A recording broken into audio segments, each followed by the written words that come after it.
Sosok Susanto, dokter gadungan yang sudah 2 tahun praktik di PT Pelindo Husada Citra atau PHC, sedang menjadi sorotan. Selama 2 tahun, Susanto berhasil menipu PT PHC dan praktik di Klinika 3 wilayah kerja Pertamina di Cepu Blora, Jawa Tengah. Padahal Susanto merupakan seorang lulusan SMA.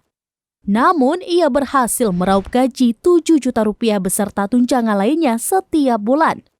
Dikutip dari Tribun Jatim, Susanto diterima PT Pelindo Husada Citra atau PHC bekerja sebagai dokter Klinika 3 wilayah kerja Pertamina di Cepu, Jawa Tengah.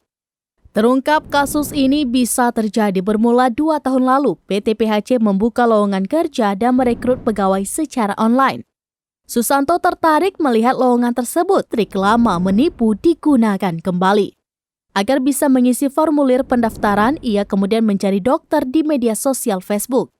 Hingga pada akhirnya Susanto menemukan akun Dr. Anggi Yurikno, seorang dokter asal Bandung. Lalu semua identitas dokter yang asli itu dicuri oleh Susanto. Kemudian digunakan melamar kerja. Hasilnya dokumen fiktif itu membuat Susanto diterima kerja. Direktur Utama PT PHC Dr. Subarjo mengaku telah kecolongan. Bahkan sebelum kasus ini terungkap, Susanto rencananya akan mendapat kontrak kerja selama 7,5 tahun. Kendati tertipu, dia memastikan tidak ada pasien yang menjadi korban. Kisah Susanto ini lumayan menggegerkan publik. PT PHC berharap kasus tersebut bisa dijadikan pelajaran. Terutama bagi perusahaan yang sedang membuka lowongan kerja, ada baiknya teliti memeriksa dokumen-dokumen pelamar kerja. Kasus ini pun bergulir di meja hijau. Susanto sekarang tengah diadili di Pengadilan Negeri Surabaya.